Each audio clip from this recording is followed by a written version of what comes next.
بسم الله الرحمن الرحيم نحمده ونصلي ونسلم على رسوله الكريم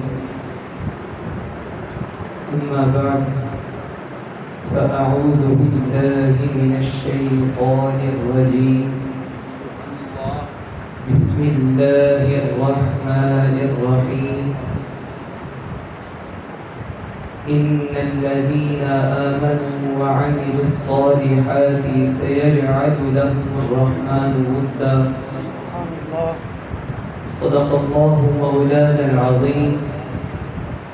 وصدق رسوله النبي الكريم الأمين ونحن على ذلك من الشاهدين والشاكرين والحمد لله رب العالمين. محبت کے ساتھ کریم آقا علیہ الصلوۃ والسلام کی بارگاہ میں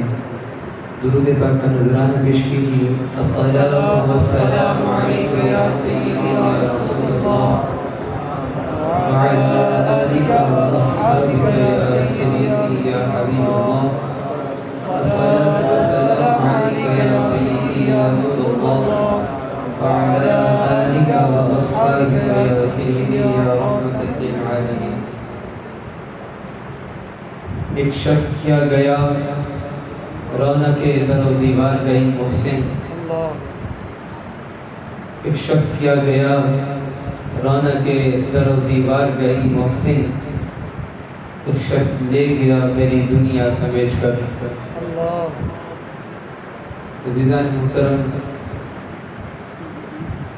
میں کوئی خطیب نہیں ہوں، دین متین کا ایک ادنا سا طالب علم ہوں، لیکن قبلہ مفتی صاحب نے اصرار فرمایا تو حاضر خدمت ہوں. اور جن ہستی کا آج ہم تذکرہ کر رہے ہیں وہ ہستی اگر ہم ان کے بارے میں یہ کہیں کہ وہ یکتائے زمانہ تھے تو بے جا نہیں ہوگا، کہ ایسی ہستیاں صدیوں بعد پیدا ہوتی ہیں کہ جن سے اللہ رب العزت مختصر وقت کے اندر وہ کام لے لیتا ہے جو کام پوری جماعت مل کر نہیں کر سکتی. آپ نے دین متین کی وہ خدمت کی کہ ایسی خدمت شاید بڑی بڑی جماعتیں بھی نہ کر سکیں. دعا ہے اللہ رب العزت آپ رحمۃ اللہ تعالی علیہ کی خدمات کو قبول فرمائے اور ہمیں آپ کے مشن پر مخلص ہو کر چلنے کی توفیق عطا فرمائے. عزیزان محترم، تقاریر تو آپ سنتے رہتے ہیں، بس میں استاد گرامی کی حیات طیبہ سے 2-3 سبق، جہاں بے شمار سبق میں نے سیکھے، تو ان میں سے 2-3 سبق میں عرض کر کے اجازت چاہوں گا. سب سے پہلی بات جو میں نے استاد گرامی سے سیکھی، وہ چونکہ بچے بھی یہاں موجود ہیں، چھوٹے بچے ہیں ننھے منے، تو ان کے حوالے سے یہ تھی کہ استاد گرامی آپ یہ فرمایا کرتے تھے کہ یہ جو ننھے منے بچے ہوتے ہیں ان کی تربیت کرنا یہ انتہائی اہم کام ہے. آپ اکثر فرمایا کرتے تھے کہ یہ جو بچے ہوتے ہیں یہ کورے کاغذ، سفید کاغذ کی مثل ہوتے ہیں، اس پر جو نقش کر دو گے وہ پھر ساری زندگی مٹے گا نہیں. تو ان کی تربیت کرنا انتہائی اہم اور انتہائی مشکل ترین کام ہے. تو آپ پھر اس کے لیے تربیت کیوں فرمایا کرتے تھے کہ جب ہم پڑھتے تھے تو جہاں 1 گھنٹے کا پیریڈ ہوتا تو جب وہ آدھا گھنٹہ سبق پڑھاتے تو آدھا گھنٹہ ہماری تربیت فرمایا کرتے تھے.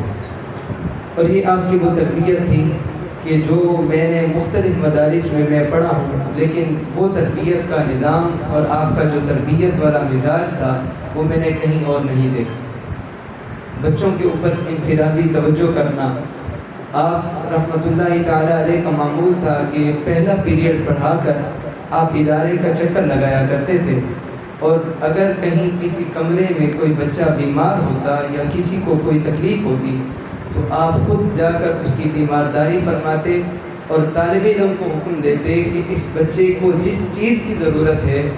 جو چیز اس کے لیے ڈاکٹر نے لکھ کر دی ہے وہ اس کو مہیا کی جائے.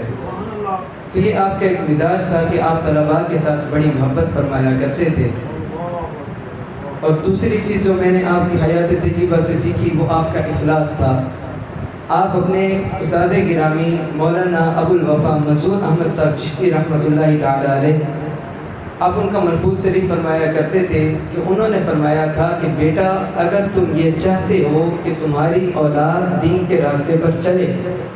اگر تم یہ چاہتے ہو کہ تمہاری اولاد بھی دین کی خادم بنے،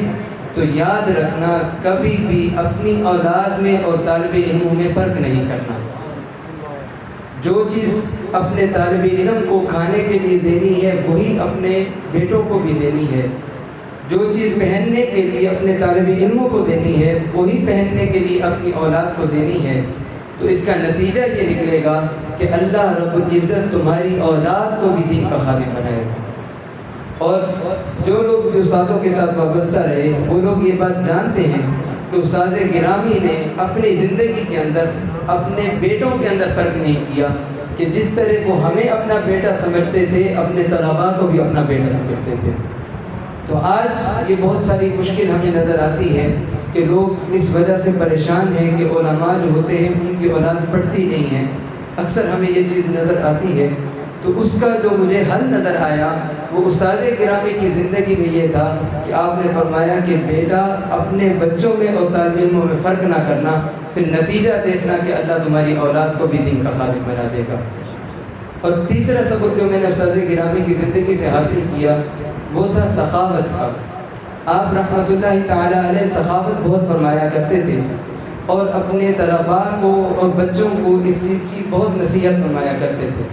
حتیٰ کہ آپ فرماتے کہ بیٹا اگر تمہارے پاس جامعہ میں کوئی مہمان آ جائے، چاہے تم جانتے ہو یا نہیں جانتے، اس کی خاطر تواضع ضرور کیا کرو، حتیٰ کہ اگر تمہارے پاس پیسے نہ بھی ہوں تو کم از کم اس کو ٹھنڈا پانی لازمی پلایا کرو، کہ تاکہ تمہارے دل کے اندر مخلوق خدا کا درد پیدا ہو۔ آپ اکثر جب بھی آپ نے سخاوت کرنی یا کبھی ہمیں سفر کا ساتھ اتفاق ہوتا تو آپ پھر خود نہیں دیتے تھے، اگر کوئی مانگنے والا آ جاتا تو آپ ہمیں دیتے کہ بیٹا یہ اس کو دے دو، تاکہ بچوں کے اندر بھی سخاوت کا شوق پیدا ہو۔ جب آپ بچوں کے سامنے یہ کام کرو گے اور بچوں کو بھی اس کی ترغیب دو گے تو بچہ بات سے اتنا نہیں سیکھتا جتنا عمل سے سیکھتا ہے۔ تو جب بچہ اپنے والدین کے اس عمل کو دیکھے گا کہ وہ خود بھی سخاوت کرتے ہیں اور ان کے ہاتھوں سے بھی سخاوت کرواتے ہیں تو انشاءاللہ العزیز اس کے اندر بھی سخاوت کا مادہ پیدا ہوگا۔ حتیٰ کہ کئی بار میں سوال کرتا کہ کچھ لوگ ایسے ہوتے ہیں کہ جن کو مانگنے کی عادت ہوتی ہے، آپ لوگ بھی جاتے ہیں اڈوں پر، بسوں کی جگہ جہاں پر ہوتی ہیں تو وہاں کچھ لوگ ایسے ہوتے ہیں کہ جن کا پیشہ ہی یہ مانگنا ہوتا ہے۔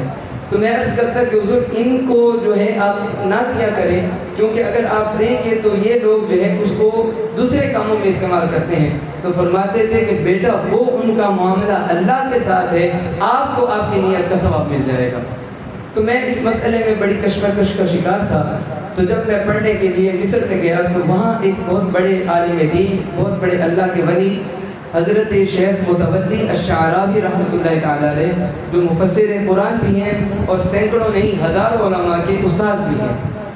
تو میں اس مسئلے کے اندر بڑی الجھن کا شکار تھا۔ تو میں نے ان کا ایک ویڈیو بیان سنا، وہ زمانہ قریب ماضی قریب میں ان کا انتقال ہوا، تھوڑا سا عرصہ ہوا، تو جب میں وہاں گیا تو ان کا انتقال ہو چکا تھا۔ تو ان کا ایک ویڈیو بیان موجود تھا کہ ایک طالب علم ان کے سامنے بیٹھ کر سبق پڑھ رہا تھا اور اس نے ایک عبارت پڑھی وَلَوْ سَأَلَكُمْ بِاللَّهِ فَأَعْطُوهُ، کہ اگر کوئی بندہ تم سے خدا کے نام پر سوال کرے تو اس کو دے دیا کرو۔ تو آگے آپ نے شیخ متولی الشعراوی نے آپ نے یہ وضاحت فرمائی وَلَوْ كَذِبًا، کہ اگر کوئی بندہ تم سے جھوٹا سوال بھی کرے تو اس کو لازمی دینا ہے۔ تو وہ مسئلہ اس وقت میرے سامنے واضح ہو گیا کہ انہوں نے فرمایا کہ اگر کوئی تم سے غلط سوال، اس کو ضرورت نہیں بھی ہے، پھر بھی اگر وہ سوال کرے تو اس کو دو۔ وجہ کیا بیان فرمائی؟ فرماتے ہیں کہ اگر تم دینے میں خطا کر جاؤ یہ اس سے بہتر ہے کہ تم نہ دینے میں درستی کو پہنچ جاؤ، کہ اگر تم ایک بندے کو نہیں دیتے ہو سکتا ہے وہ ٹھیک ہو یا نہ ہو، لیکن اگر تم نے روک دیا اور وہ بندہ مستحق ہوا، پھر کل قیامت کے دن اللہ تعالیٰ کی بارگاہ میں سوال کا جواب دینا پڑے گا کہ اللہ تعالیٰ فرمائے گا کہ اے میرے بندے، میرا یہ بندہ تجھ سے سوال کرنے آیا تھا، وہ مستحق تھا، لیکن تم نے صرف اپنے خیال کی بنا پر کہ اس کو ضرورت نہیں، اس کو رد کر دیا، اس کا جواب دینا پھر کل قیامت کے دن مشکل ہو جائے گا۔ تو آپ نے وہاں پر پھر ایک واقعہ بیان کیا۔ آپ فرماتے ہیں کہ ایک آدمی ایک صوفی صاحب کی بارگاہ میں حاضر ہوا اور ان کو جا کر کہنے لگا کہ اے صوفی صاحب، کل رات میرے خواب میں کریم آقا علیہ السلام تشریف لائے ہیں اور آپ نے فرمایا کہ فلاں صوفی کے پاس چلے جاؤ اور اسے کہو کہ مجھے اتنا مال دے دے تو وہ تمہیں دے دے گا۔ تو جب اس صوفی صاحب نے یہ بات سنی تو وہ مسکرا پڑے، وہ کہنے لگے کہ بیٹے مجھے یہ بتاؤ کہ اگر رسول اللہ صلی اللہ علیہ وسلم نے کسی کو حکم دینا تھا تو وہ دینے والے کے پاس تشریف لاتے یا لینے والے کے پاس؟ مثلا آج تم آئے ہو، آ کر میرے پاس 1 لاکھ کا مثلا تم نے سوال کیا، کل کو کوئی اور بندہ آئے گا، وہ کہے گا کہ جی رسول اللہ نے فرمایا کہ مجھے 1 کروڑ دے دیجئے، کل کو ایک اور آئے گا وہ کہے گا 2 کروڑ۔ تو رسول اللہ صلی اللہ علیہ وسلم جب آپ کسی کو حکم دیں گے تو دینے والے کے پاس تشریف لائیں گے کہ فلاں بندے کو اتنا دے دو، لینے والے کے پاس تشریف نہیں لائیں گے۔ لیکن تم نے سوال کیا ہے کریم آقا کے نام پر، لہذا میں تمہیں کبھی خالی نہیں لوٹاؤں گا۔ تو اگرچہ وہ سوال اس کا چاہے وہ موقع مال کے مطابق تھا یا نہیں، لیکن صرف اس وجہ سے کہ اس نے نام کریم آقا علیہ السلام کا لیا تھا تو آپ نے فرمایا بیٹے میں تمہیں خالی ہاتھ نہیں لوٹاؤں گا۔ تو یہ جو سخاوت کا یہ جو مسئلہ تھا، یہ میں نے وہاں مصر میں جا کر جو سیکھا تو میں حیران ہوتا ہوں کہ قبلہ استاد گرامی باہر کے ملکوں میں جا کر پڑھے نہیں، لیکن وہاں کے جو مسائل ہمیں یہاں پر سکھاتے تو میں اس وقت حیران رہ جاتا کہ اللہ رب العزت نے یہ استاد گرامی پر خصوصی کرم نوازی فرمائی تھی کہ جو مسائل وہاں کے علماء ہمیں سکھاتے تھے وہ یہاں ہمیں بڑے استادوں نے پہلے ہی سکھا دیا۔ آخری سبق عرض کر کے میں اجازت چاہوں گا، آپ جب بھی جہاں پر بھی تشریف لے کر جاتے تو ہمیشہ ہمیں عاجزی اور تواضع کا درس دیا کرتے تھے۔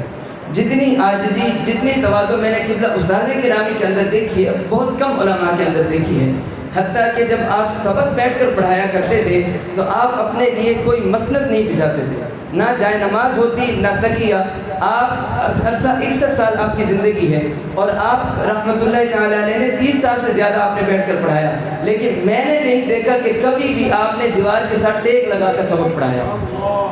حالانکہ 60 سال کی عمر تک جانا اور پھر صبح سے لے کر شام تک بیٹھ کر پڑھانا، رات کو پروگرام پر جانا اور 3 بجے پروگرام سے واپس آ کے پھر صبح 7 بجے آ کے کلاس میں بیٹھ جانا اور ٹیک بھی نہ لگانا، یہ جو کرم نوازی اللہ تعالیٰ نے استاد گرامی پر فرمائی تھی بہت کم اساتذہ کرام میں دیکھنے کو ملتی ہے۔ تو آپ اس عاجزی کے حوالے سے آپ فرمایا کرتے تھے کہ علامہ عبدالقیوم ہزاروی رحمۃ اللہ تعالیٰ علیہ جو جامعہ نظامیہ کے بانی ہیں، ایک مرتبہ ان کی پرویز مشرف کے ساتھ جو ہے ملاقات میٹنگ ہو گئی، تو پرویز مشرف نے میٹنگ کے اندر کچھ سخت باتیں کی تو آپ نے کہا کہ ہم تمہاری ساری شرطیں نہیں مان سکتے۔ تو اس نے کہا کہ مولانا اگر آپ میری بات نہیں مانیں گے تو میں آپ کے ادارے کو بند کر دوں گا۔ تو آپ اس وقت سر جھکا کر بیٹھے تھے، آپ نے فوراً سر اٹھایا علامہ عبدالقیوم ہزاروی نے اور فرمانے لگے کہ مشرف صاحب تم کیا سمجھتے ہو کہ جامعہ نظامیہ اس عمارت کا نام ہے؟ جامعہ نظامیہ عبدالقیوم کا نام ہے۔ اگر عبدالقیوم ٹالی کے درخت کے نیچے بھی بیٹھ جائے تو وہاں بھی جامعہ نظامیہ بن جائے گا۔ تو یہ علماء کی شان ہے۔ تو استاد گرامی کے اندر بھی یہ چیزیں میں نے عملاً دیکھی ہیں۔ تو استاد گرامی جب ہماری تربیت فرماتے تو صرف قولاً نہیں فرماتے تھے بلکہ فعلاً بھی فرمایا کرتے تھے۔ تو یہ چیز میں نے ایک مرتبہ دیکھی کہ ایک مرتبہ مجھے استاد گرامی کے ساتھ عارف عالم نے قبلہ پیر سید خلیل الرحمن شاہ صاحب آپ نے ختم نبوت کانفرنس کروائی تھی، تو وہاں پر مجھے حاضری کا اتفاق ہوا۔ تو وہاں پر انہوں نے اسٹیج کے اندر چند کرسیاں لگوائی ہوئی تھی، تو استاد گرامی کا بھی چونکہ خطاب تھا، آپ بھی اسٹیج پر تشریف فرما تھے، لیکن تھوڑی دیر گزری تو ان کے مہمان کچھ مزید آ گئے۔ تو جب استاد گرامی نے دیکھا کہ اسٹیج پر جگہ نہیں ہے تو آپ خاموشی کے ساتھ وہاں سے اٹھے اور نیچے پنڈال میں آ کر بیٹھ گئے، اپنے ماتھے پر شگن بھی نہیں ڈالا کہ کرسی سے اٹھنا یہ میرے لیے مناسب ہے یا نہیں، اس بات کو ذہن میں لایا ہی نہیں، اور آپ خاموشی کے ساتھ آ کر نیچے پنڈال میں عوام کے ساتھ بیٹھ گئے۔ تو یہ آپ کی جو ہے وہ اعلیٰ ظرفی تھی، آپ کے اندر وہ عاجزی اللہ رب العزت نے لکھی تھی۔ آپ ہمیشہ فرمایا کرتے تھے کہ صدر ہر جا نشینت صدر است، کہ صدر چاہے کرسی پر بیٹھا ہو تو صدر رہتا ہے، صدر زمین پر بھی بیٹھا ہو تو صدر رہتا ہے۔ صدر جو ہوتا ہے وہ کرسی کا محتاج نہیں ہوا کرتا، کرسی تو صدر کی محتاج ہو سکتی ہے لیکن صدر کبھی کرسی کا محتاج نہیں ہوتا۔ تو میں اسی جملے کو بدل کر کہوں گا کہ عالم دین کرسی کا محتاج نہیں ہوتا، اگر وہ عالم ربانی ہو تو وہ کرسی تو عالم کی محتاج ہو سکتی ہے لیکن عالم اس کرسی کا محتاج نہیں ہوتا۔ تو یہ میں نے چند درس آپ کے سامنے استاد گرامی کی خدمت سے آپ کی حیات طیبہ سے پیش کیے، تو وقت کی کمی کے باعث اسی پر اکتفا کروں گا کہ دعا ہے اللہ رب العزت میری ان معرضات کو اپنی بارگاہ میں قبول فرمائے اور ہمیں استاد گرامی کی تعلیمات کو سیکھنے اور ان پر عمل کرنے کی توفیق عطا فرمائے۔ وآخر دعوانا الحمدللہ رب العالمین۔